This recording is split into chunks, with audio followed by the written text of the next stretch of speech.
Chaitanyapuri police station పరిధిలో హనుమయ్య అనే contractor పై RK Puram corporator భర్త బీజేపీ నేత ధీరజ్ రెడ్డి దాడి. ఇవ్వాల్సిన కాంట్రాక్ట్ బిల్లుల విషయంలో రావాల్సిన బిల్లులు అడిగినందుకు ధీరజ్ రెడ్డి ఆయన అనుచరులు హనుమయ్యపై విచక్షణ రహితంగా దాడి. ఆసుపత్రిలో ట్రీట్మెంట్ తీసుకుంటున్న బాధితులు హనుమయ్య.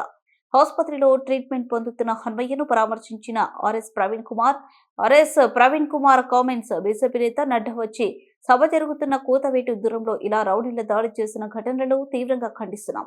బీజేపీ నేతలు ఇలా దాడులు చేసి ప్రజలను కానీ కాంట్రాక్టర్లను కానీ బెదిరిస్తున్నారని ఆరోపణ.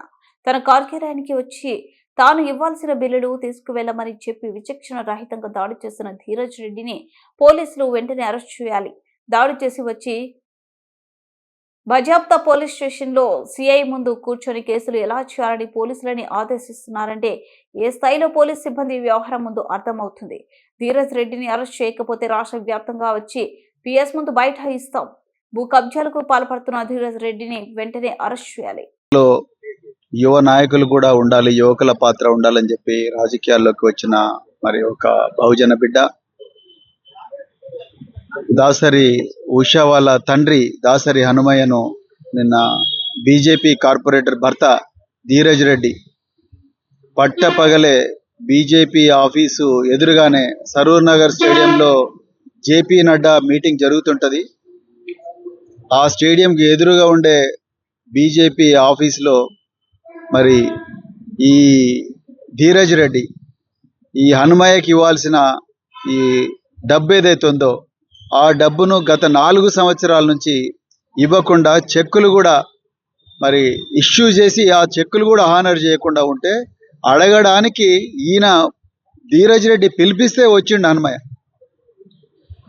ఆ హనుమయ్య వచ్చిన తర్వాత రూమ్లోకి తీసుకుపోయి ఏ మాత్రం మాట్లాడే ఛాన్స్ లేకుండా దుర్భాషలు ఆడుతూ చంపడానికి ప్రయత్నం చేసిండు ఈ బీజేపీ కార్పొరేటర్ భర్త.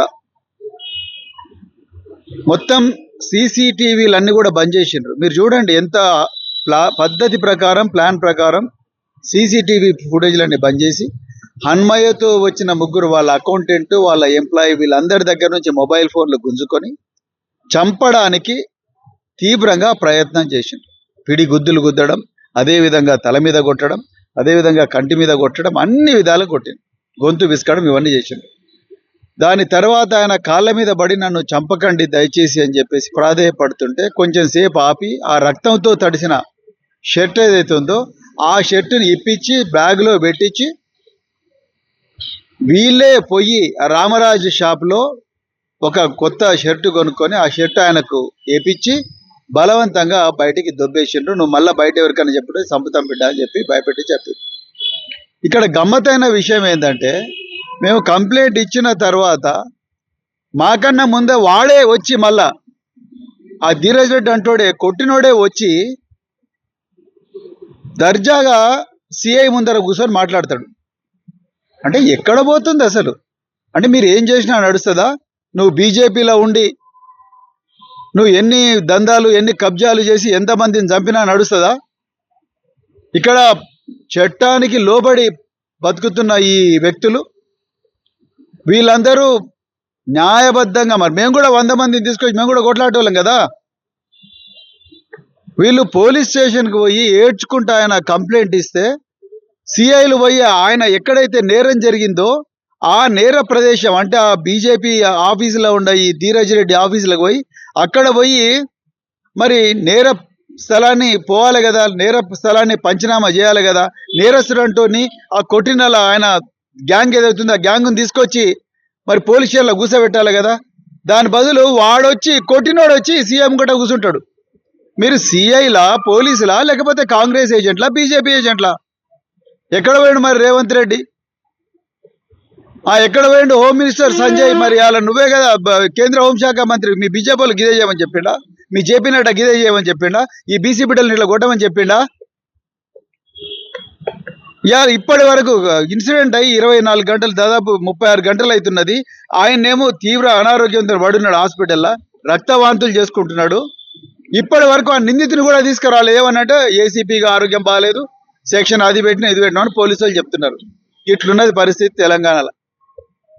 నేను చెప్తున్నాం, రేపటిలోగా వాడిని ధీరజ్ రెడ్డిని అరెస్ట్ చేయకపోతే రాష్ట్ర వ్యాప్తంగా ఉద్యమం చేస్తే రేపు మేము ఈ పోలీస్ స్టేషన్లను ముట్టడిస్తాం. ముందరనే చెప్తున్నాం, మీరు వాడిని అరెస్ట్ చేయకపోతే. ఇంత ఘోరంగా, ఇంత అచేతనంగా, ఇంత చేతగాని పోలీస్ వ్యవస్థను అయితే నేను మొట్టమొదటిసారి చూస్తున్నా. ఎమ్మెల్యేలు పోయి కంప్లైంట్ ఇస్తే వాళ్ళ మీద ఉల్టా కేసు పెడతారు. మమ్మల్ని కొట్టినరా బాబు, చంపడానికి వచ్చిండ్రని చెప్పేసి బాధితుడు ఏడ్చుకుంటా రక్తపు గాయాలతో పోతే కనీసం ఆ నేర స్థలానికి కూడా పోలేని చేతగాని దద్దమ్మ పోలీసు ఎందుకు అసలు తెలంగాణ నాకు అర్థం కాదు. నేను మళ్ళా చెప్తున్నా, ఇంతవరకు సిపి రాచకొండ గారికి ఫోన్ చేసిన, ఆయన కూడా ఫోన్ ఎత్తుతలేడు.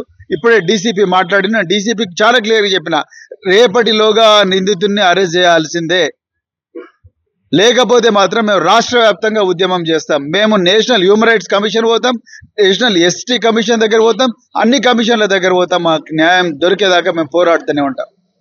రాష్ట్ర వ్యాప్తంగా ఉద్యమం చేస్తాం. అర్జెంటుగా బీజేపీ ఈ గూండా రాజకీయాలు, బీజేపీ నీ గూండా రాజకీయాలంతా కూడా తెలంగాణ చాలా గమనిస్తున్నది. రాబోయే రోజుల్లో తగిన గుణపాఠం ఈ తెలంగాణ పిల్లలు మీకు చెప్తారని కూడా నేను ఈ సందర్భంగా హెచ్చరిస్తున్నా. ఈ దాసరి హనుమయ్య గారి మీద జరిగిన దాడిని తీవ్రంగా ఖండిస్తున్నా. జై గారు ఏమంటారంటే, అతను సబ్ కాంట్రాక్టర్, నాకు ఎటువంటి సంబంధం లేదు, ఈయనకంటే పైన ఉన్న కాంట్రాక్టర్ మాత్రమే నాకు సంబంధం. 74 సార్లు ఫోన్ చేసి నన్ను బ్లాక్మెయిల్ చేయడం జరిగింది. డబ్బులు ఇస్తావా లేదా నేను జిమ్లో ఉన్నా రమ్మంటావా అని నన్ను బ్లాక్మెయిల్ చేయడం జరిగింది. మాట్లాడుకోవడానికి మాత్రమే పిలిచినాం మేము. ఆయన ఒక 6 మెంబర్ బౌన్సర్ లాగా తీసుకొని వచ్చి మాపై దాడి చేయడం జరిగింది. సీసీటీవీ ఫుటేజ్లు ఉంటాయి కదా పోలీసు వాళ్ళ దగ్గర. ఆయన ఒక్కడే కాదు, ఆయన ఆఫీస్ లో బంద్ చేసుకున్నాడు. ఓకే, ఈ రోడ్డు మీద అంతా కూడా ఫుటేజ్లు ఉంటాయి కదా, ఎవరు ఎవరికి కాల్ చేసింది అనేది పోలీసులు కాల్ డేటా రికార్డ్ చేస్తే వస్తుంది కదా, ఎవరు ఎవరికి ఫోన్ చేసింది అనేది. ఇప్పటిది కాదు కదా ఈ స్టోరీ, 2020 నుంచి ఈయనకి ఎన్ని డబ్బులు ఇవ్వాలి, ఆయనకి ఎన్ని డబ్బులు, చెక్కులు కూడా ఇచ్చాడు. మరి ఆయనకు సంబంధం లేదు, ఈయన చెక్కులు ఎందుకు ఇచ్చాడు? చెక్కులు ఇచ్చిన కదా మీరు అంటే. అవును బ్రదర్, చెక్కులు ఎందుకు ఇచ్చాడు? ఆయన డబ్బులు ఇచ్చేది లేకుంటే ఆయన మెయిన్ కాంట్రాక్టర్ పోయి చెప్పుకోవాలన్నాడు. మరి ఈయనకు చెక్కులు ఎందుకు ఇచ్చాడు? వర్క్ కంప్లీట్ కాలేదు, సగం వర్క్ చేసి ఎందుకు చెక్కులు ఎందుకు ఇచ్చిండు? ఆ చెక్కులు ఎందుకు ఇచ్చిండు? చెక్కులు ఇచ్చినప్పుడు మరి చెక్కులు ఆనర్ చేయాలి కదా. ఈయన నా చెక్కులు ఎందుకు ఆనర్ చేస్తలేవని చెప్పి ఆయనను పిలిపించుకున్నాడు కదా. రావాలన్నా సరే అంటే రావయ్యా నా ఆఫీస్కు అని చెప్పి పిలిపించుకునేందుకే పోయిండు ఈయన ఈ 4 సంవత్సరాల్లో హనుమయ్య ఆయన కేవలం 3 సార్లే కలిసిండు. అర్థమైందా? సో ఆయన ఇదంతా ఉంటే నిజంగా ఆయన చేసి ఉంటే మరి పోలీసులు ఆయన పిలిపియాలిగా. మరి ఆయన బౌన్సర్లు అంటే మరి